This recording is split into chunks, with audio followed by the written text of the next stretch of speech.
नमस्कार, मैं हूं आपके साथ अविनाश कर और आप देख रहे हैं गुनाह, जिसके जरिए IBC 24 आपको करता है बाखबर उन वारदातों से जो हमारे आसपास घट रही हैं, जो खौफ फैलाती हैं, जो भीतर तक झकझोर कर रख देती हैं। और ऐसे ही वारदातों से बचने हम आपको करते हैं सावधान।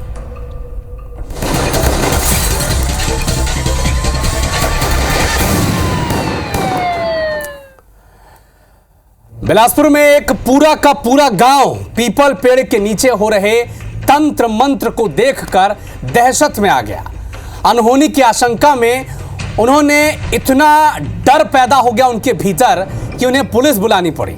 और फिर जो कुछ हुआ वो किसी की भी समझ से परे था।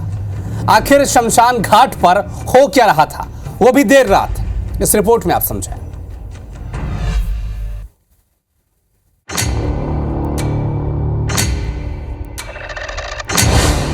शमशान और काली अंधेरी रात। तंत्र मंत्र, प्रेत बाधाओं का क्या है काज? जादू टोने और तांत्रिक क्रिया का शक। क्या है पीपल के पेड़ और रात का सच?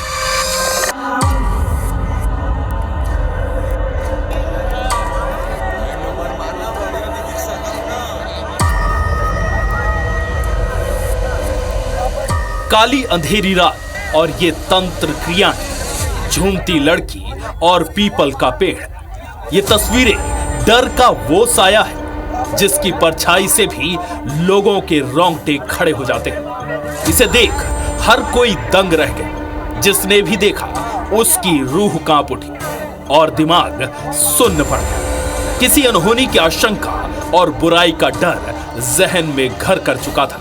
ये क्रियाएं बिलासपुर के निरतु गांव के बाहर शमशान में चल रही थी, जिसे देख पूरा गांव सदमे में था। गांव में यह बात सनसनी की तरह फैली और बवाल खड़ा हो गया। कुछ लोगों ने हिम्मत की, उस जगह पर जाकर देखा तो कुछ लोग तांत्रिक वेशभूषा में पीपल के पेड़ को काट रहे थे। पास में बैठी लड़की झूम रही थी। वो होश में नहीं थी, जैसे वो किसी के बस में हो। साथ ही वहां और भी महिलाएं थी जो इन क्रियाओं में साथ दे रही थी। गांव वालों को अंदेशा था कि यहां नर बलि दी जा रही है। लोगों ने डर कर ये नजारा देखते रहे, क्योंकि वहां जो भी चल रहा था उसे रोकने की हिम्मत करना मौत को दावत देने जैसा था।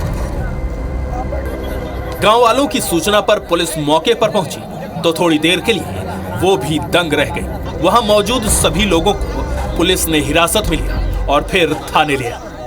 पुलिस ने गांव वालों से जब पूछताछ की तो लोगों ने बताया यहां गांव के बाहर शमशान घाट में पीपल के पेड़ के नीचे तांत्रिक क्रिया चल रही थी, जहां नींबू, मिर्च, सिंदूर और सब्बल रखा था। लड़की को बैठाकर सब्बल गड़ाया गया था। ऐसा लग रहा था जैसे नर बलि दी जाने वाली हो।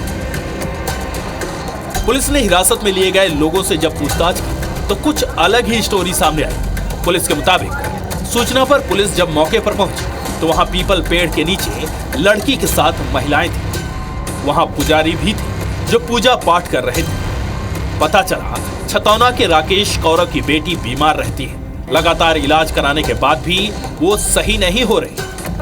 उसे किसी ने पूजा पाठ कराने की सलाह दी थी। इधर लड़की के पिता राकेश ने कहा कि उन्हें गांव के बाहर पीपल पेड़ की पूजा करनी थी, इसलिए वो पीपल पेड़ देखकर पूजा कराने आए थे। लेकिन गांव वालों ने वहां बवाल शुरू कर दिया।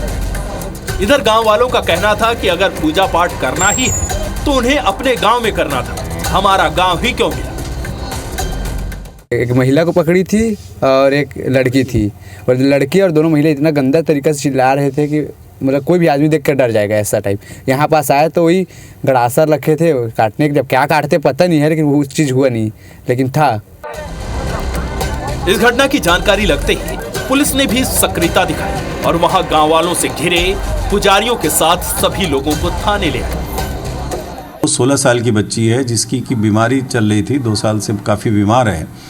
उसके लिए उन लोगों ने बनारस से 3-4 आचार्य बुलवाए उनसे महामृत्युंजय मंत्र करवाया है, इस प्रकार की पूजा पाठ करवाया। पंडित हैं, उन लोगों ने बोला कि नदी के किनारे इसका विसर्जन करना है। सारी चीज़ों का संबंध में सारी डिटेल पुलिस ने पता किया है, तो ये सारा कुछ उनके द्वारा परिवार वालों को बताया गया। ऐसा कोई बली वली का कोई वो नहीं, तांत्रिक क्रिया नहीं, कोई तांत्रिक फांत्रिक कोई क्रिया नहीं है।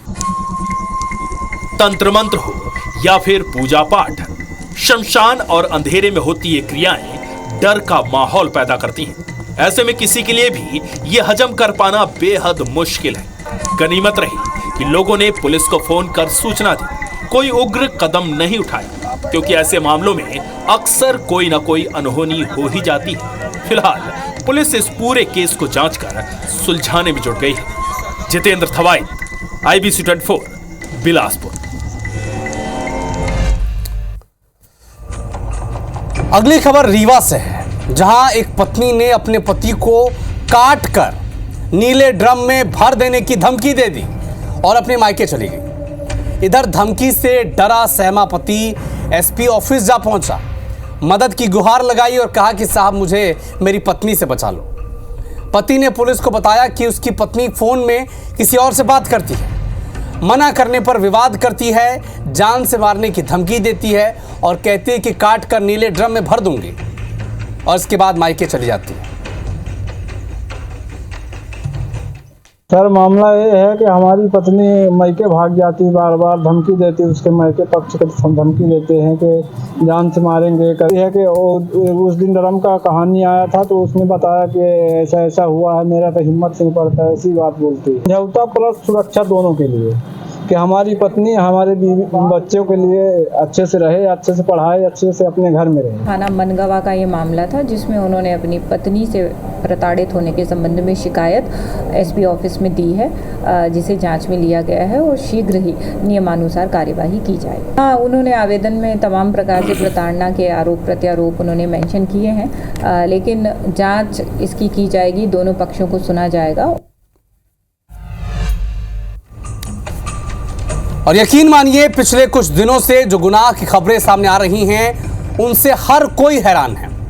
एक के बाद एक पत्नियों की बेवफाई, पति की जान पर खतरा, या तो वक्त बदल गया है या फिर अपराध का ट्रेंड। कहानी मुजफ्फरनगर से शुरू होती है, फिर वो जाकर दूसरे शहर पहुंचती है, लेकिन हर बार ऐसा होता क्यों है कि इस वक्त ये कहा जा रहा है, ये ट्रेंडिंग में है कि पूरा पति समाज डरा हुआ है। एक रिपोर्ट आप देखें।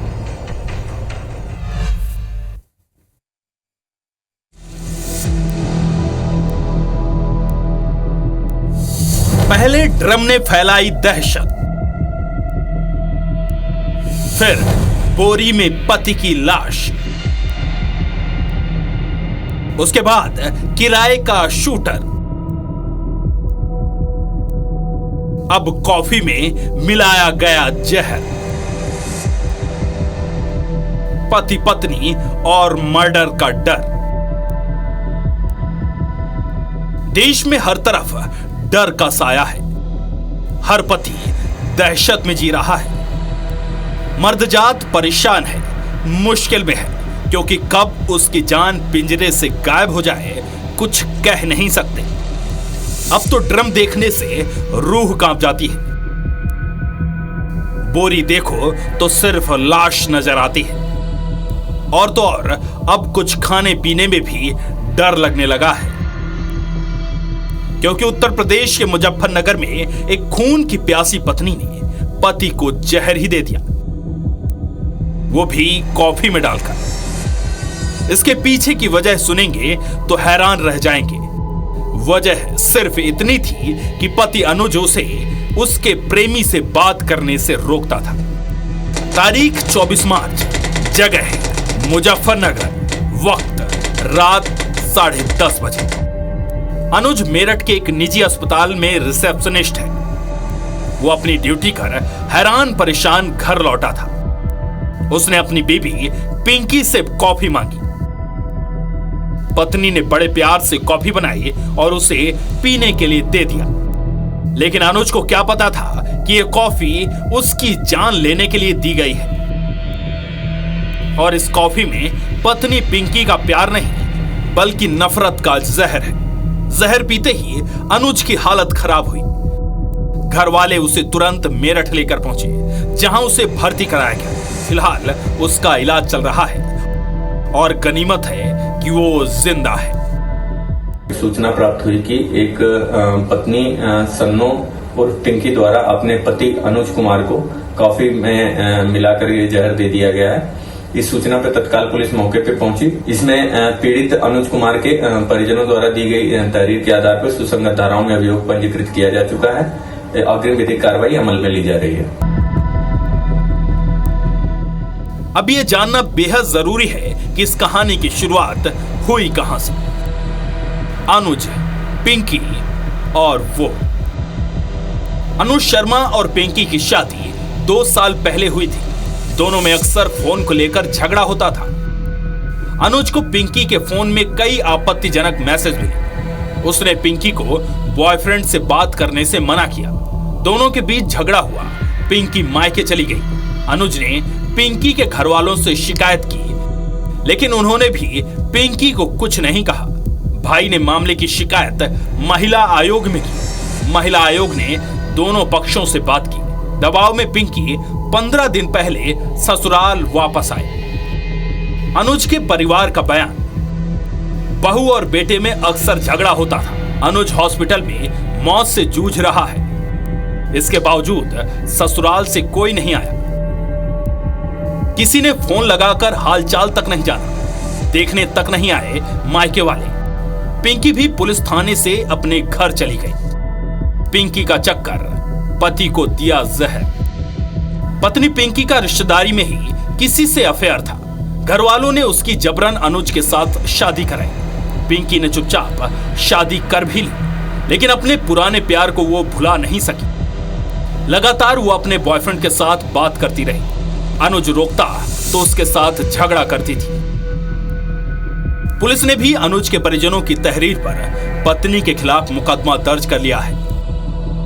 पुलिस का कहना है कि जांच कर आगे की कार्रवाई की जाएगी। लेकिन पिंकी की इस जहरीली कॉफी ने न सिर्फ अनुज बल्कि कितने पति और पत्नियों की जिंदगी में जहर घोल दिया है, इसका अंदाजा भी नहीं लगाया जा सकता। एक के बाद एक खूनी पत्नियों से जुड़ी और पतियों की जिंदगी खत्म होने की ये खबरें अब डराती हैं। चैन से सोना तो दूर, इंसान चैन से सांस भी नहीं ले पा रहा, क्योंकि मेरठ, जयपुर, औरैया और ग्वालियर के बाद अब मुजफ्फरनगर की स्टोरी भी इस खूनी दास्तान में जुड़ गई है। Bureau report, IBC 24।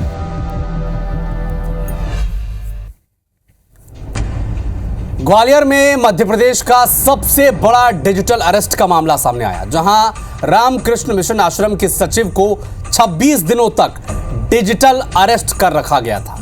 2.5 करोड़ रुपए ठग लिए गए। कैसे इस मामले को अंजाम दिया गया, इस रिपोर्ट में आप देखें।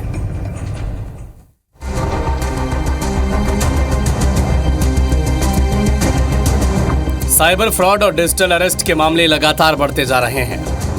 सरकार भी इसे लेकर काफी जागरूक कर रही है, बावजूद इसके लोग इसके शिकार बनते ही जा रहे हैं। ऐसा ही एक मामला ग्वालियर में अब तक की सबसे बड़ी ठगी का सामने आया, जिसमें 26 दिन तक देश भर के अलग अलग बैंक खातों में 2.52 करोड़ रुपए ट्रांसफर करा लिए गए। ये ठगी ग्वालियर के थाटीपुर स्थित रामकृष्ण मिशन आश्रम के सचिव स्वामी सुप्रदीप्तानंद को डिजिटल अरेस्ट करने के जरिए की गई। उनका आधार कार्ड और उनके जो आश्रम का अकाउंट लिया उनने और बोला अगर आप हमें कोऑपरेट करेंगे तो हम आपकी मदद करेंगे, और उनको डरा धमका कर मतलब जो है उनके आश्रम का जो है डिटेल लेकर करीब उनके साथ जो है धोखाधड़ी करी है। टोटल करीब 2.5 करोड़ रुपए की धोखाधड़ी करी है। वो अलग अलग अकाउंट में नंबर उनने ऑनलाइन भी ट्रांजेक्शन किया और उनके द्वारा शिकायत पर जो है अपराध पंजीकृत। रामकृष्ण मिशन आश्रम के सचिव स्वामी सुप्रदीप्तानंद को 26 दिन तक डिजिटल अरेस्ट कर 2.52 करोड़ रुपए की ठगी की गई। साथ ही ठगों ने नासिक पुलिस का अफसर बनकर सचिव को फोन किया तो स्वामी सुप्रदीप्तानंद को Naresh Goyal money laundering case में फंसाकर ठगी की गई। वहीं फ्रॉड के द्वारा सबसे पहला कॉल 17 मार्च को आया। इसके बाद उसने डिजिटल अरेस्ट कर लिया और पैसे ट्रांसफर करवाता रहा। अब इस मामले में ग्वालियर पुलिस की क्राइम ब्रांच ने FIR दर्ज की है। और उनको चूंकि वो विश्वास में दिला कर है कि आप किसी को बताना मत, तो वो विश्वास में बने रहे कि मतलब किसी अपने ऊपर वाले को भी नहीं बताया, नीचे वालों को भी नहीं बताया, और उनको जो डिजिटल फ्रॉस्ट वाले जो बदमाशी करते हैं उनको डरा धमका के मतलब ईडी का समझ दिखाया, समझ ऑनलाइन उनको समझ भेज दिया, वारंट भेज दिया। इस प्रकार से मतलब डराते भी हैं जो साइबर फ्रॉडिस्ट होते हैं, और वो विश्वास में भी है। स्वामी सुप्रदीप्तानंद को इसके बाद उन्हें धमकाया कि उनके नाम से कैनरा बैंक में खाता है, उसमें 20 करोड़ रुपए का नैतिक लेन देन हुआ है। उन्हें इसकी पीडीएफ भी भेजी गई। धमकाने वाले पुलिस की ड्रेस में थे, पीछे नासिक पुलिस का बोर्ड लगा था। इस मामले में जब IBC 24 के संवाददाता नासिर गौरी आश्रम पहुंचे तो कोई व्यक्ति सचिव की लोकेशन बताने को तैयार नहीं हुआ। मध्य प्रदेश का अब तक का सबसे बड़ा डिजिटल अरेस्ट का मामला सामने आया है। डिजिटल अरेस्ट करके रखा गया है। रामकृष्ण आश्रम जो है थाटीपुर में, यहाँ के जो सेक्रेटरी है उनको अरेस्ट करके रखा गया और उसके बाद 2 करोड़ 52 लाख रुपए की राशि उनसे ठगों ने ठग ली। और जैसा कि नासिक पुलिस का उन्होंने बताया, और उसके बाद उनको कहा कि वो मनी लॉन्ड्रिंग केस में उनको फंसा देंगे, यानी कि उनका नाम है नरेश के नाम से बताया, और उसके बाद उनको डराने की कोशिश की गई। और उसके बाद उनका बताया गया कि उनका कैनरा बैंक का जो खाता है उससे 20 करोड़ रुपए का अनैतिक लेन देन हुआ है। और उसके बाद आश्रम के जो सेक्रेटरी हैं उन्होंने पैसे दे दिए, और उसके बाद जब पैसे वापस नहीं लौटे और उसके बाद लगा कि वो ठगी का शिकार हुए, तो उन्होंने क्राइम ब्रांच पुलिस में इस मामले की शिकायत की है और उसके बाद FIR दर्ज कर ली गई है। जिनके साथ ठगी हुई है स्वामी सुप्रिया आनंद जी हैं, उनसे बात करने की कोशिश करते हैं कि आखिर क्या स्थिति है महाराज जी की। ये वो आश्रम है जहाँ पर रहते थे वो। महाराज जी, सुप्रीतानंद जी कहाँ हैं? सेक्रेटरी साहब कहाँ हैं? अभी रूम में होंगे, हटाओ इसको। नहीं वैसे पूछ रहे हैं। नहीं तो ये जरूरत नहीं है ना भाई, वो है अंदर में। पता है कि ठगी हुई है उनके साथ में 2.5 करोड़ का। फिलहाल स्वामी जी कहाँ पर है कोई सही जवाब नहीं दे रहा है। हालांकि जो स्वामी जी से भी हमारी बात हुई, उनका कहना है कि वो अंदर है, उनसे बात करते हैं और उसके बाद वो भेजने की बात कर रहे हैं। लेकिन जो यहाँ पर आश्रम में कुछ लोग मौजूद हैं वो कहते हैं कि आश्रम में नहीं है, लेकिन आखिर है कहाँ? तो सबसे बड़ा सवाल यही है, आखिर 2.5 करोड़ रुपए की उनसे ठगी हो गई। क्राइम ब्रांच पुलिस ने उनके खिलाफ, जो आरोपी हैं उनके खिलाफ मुकदमा दर्ज कर लिया है, उनकी गिरफ्तारी की कोशिश की जा रही है। MP में डिजिटल अरेस्ट का अब तक का ये सबसे बड़ा मामला ग्वालियर में सामने आया। इस मामले में रामकृष्ण मिशन के सचिव द्वारा FIR दर्ज कराई गई है। क्राइम ब्रांच पुलिस मामले की जांच कर रही है। रामकृष्ण मिशन आश्रम ग्वालियर की सबसे बड़ी संस्था है, जहां सबसे ज़्यादा फॉरेन मनी आती है। ऐसे में अब सचिव की भूमिका पर भी सवाल उठ रहे हैं। कैसे वो ठगों के जाल में फंस गए और अब मीडिया से बात करने में वो कतरा रहे हैं। नासिर गौरी, IBC 24, ग्वालियर। जिस नाबालिग से दुष्कर्म के मामले में युवक को जेल हुई थी, जमानत से छूटकर युवक ने उसी नाबालिग का अपहरण कर लिया। मामला टीकमगढ़ के बुडेरा का है। अब नाबालिग के दादा गुहार लगा रहे हैं कि आरोपी की तलाश जल्द हो ताकि उनकी पोती की भी तलाश हो सके। पुलिस पर मामले में लापरवाही के आरोपी लग रहे हैं। अपहरण का मामला कायम किया गया है और विवेचना जारी है। यदि ये ऐसी परिस्थिति की जानकारी मिलती है कि वही आरोपी है, तो उसके आरोपी की जमानत निरस्तीकरण की कार्रवाई की जाएगी और जल्द जो है दस्तयाब करने का प्रयास किया जा रहा है। बदले की आग भड़क जाए तो क्या कुछ नहीं होता। प्रेमिका से शादी नहीं हुई तो उसकी मां को बड़ी ही बेरहमी से मार डाला। सतना के कोलगवा इलाके में हुए मर्डर का जब खुलासा हुआ तो हर किसी के होश उड़ गए। आरोपी युवक ने प्लान के तहत सुनसान इलाके में महिला को बुलाया, उसकी हत्या कर दी। आरोपी ने महिला की गला घोंटकर उसकी लाश को नहर में फेंक दिया। जांच हुई, फुटेज खंगाले गए तो मामले का खुलासा हुआ। मैं निवास प्रमाण पत्र बना देता हूं सरकार से, कई योजना का तुम्हें लाभ मिलेगा, ये कह के उस महिला मृतिका को अपने साथ ले गया था और फिर रेजेटर नहर के पास गला दबा के हत्या कर दी थी। हमारे थाना कुलगमा की पुलिस ने इसमें काफ़ी मेहनत करके आरोपी युवराज को गिरफ्तार करके जुडिशियल रिमांड में भेज दिया है। इंदौर के खुड़ैल इलाके में हुए चाकूबाजी के मामले में घायल युवक की मौत हो गई है। 80 से ज्यादा कैमरे खंगाले गए। इसके बाद 9 आरोपियों को गिरफ्तार किया गया, जिसमें से 7 नाबालिग हैं। दरअसल बाइक टकराने को लेकर विवाद शुरू हुआ था, जिसके बाद चाकूबाजी की नौबत आ गई और इलाज के दौरान घायल युवक की मौत हो गई है। पुलिस ने इसमें 103 की कायमी की और क्योंकि गंभीर मामला था, पुलिस ने उसी टाइम पे टीम लगाकर, जिसमें सब इंस्पेक्टर सत्येंद्र सिसोदिया और दिविश पाल और टीआई साहब करनी शेखावत ने काफ़ी मेहनत करके इन 9 आरोपियों को पकड़ा है, जिसमें से 7 जो हैं वो नाबालिग हैं और 2 आरोपी जो हैं वो अभी बालिग हुए हैं। कोरबा में पत्नी का कत्ल कर फरार हुआ पति लोरमी से गिरफ्तार हो चुका है। दरअसल पति को अपनी पत्नी के कैरेक्टर पर शक था। अपनी पत्नी के बर्थडे के मौके पर ही उसकी हत्या कर दी। इसके बाद पति अपने 2 साल के बेटे को लेकर फरार हो गया। बताया जा रहा है कि दोनों का प्रेम विवाह हुआ था, उनके 2 बच्चे भी थे, लेकिन शक के कीड़े ने एक ऐसा गुनाह करा दिया जिसका प्रायश्चित कुछ भी नहीं। आरोपी राजकुमार को, संदेही राजकुमार को हमने लोरमी जो जिला मुंगेली में स्थित है वहां से गिरफ्तार किया है और आज उसको न्यायिक रिमांड पे पेश कर रहे हैं। टीआई कोतवाली, सीएसपी कोरबा एवं इनकी पूरी टीम ने बेहद तत्परता से काम किया और अभी हम इसमें आगे की वैधानिक कार्रवाई प्रक्रिया दी। रायगढ़ जिले में पुसौर के वार्ड क्रमांक 7 में मंगलवार को हुई मां बेटी के डबल मर्डर के मामले में आरोपी को पुलिस ने गिरफ्तार कर लिया है। आरोपी पड़ोसी निकला, जिसका मृतका के साथ प्रेम संबंध था। बताया जा रहा है कि युवती के पास दोनों के निजी संबंधों का वीडियो था, जिसे लेकर दोनों के बीच विवाद होता रहता था। आरोपी को डर था कि युवती उसे ब्लैकमेल कर रही है, लिहाजा उसने युवती की हत्या कर दी। इस दौरान युवती के मां के जग जाने पर उसने मां का भी कत्ल कर दिया। पुलिस ने हत्या में इस्तेमाल क्रिकेट का बैट बरामद किया है, जिससे पीट कर दोनों की हत्या आरोपी ने की थी। इस मामले में गुरुवार को एसपी प्रेस कॉन्फ्रेंस करेंगे। मामले का खुलासा तब और होगा।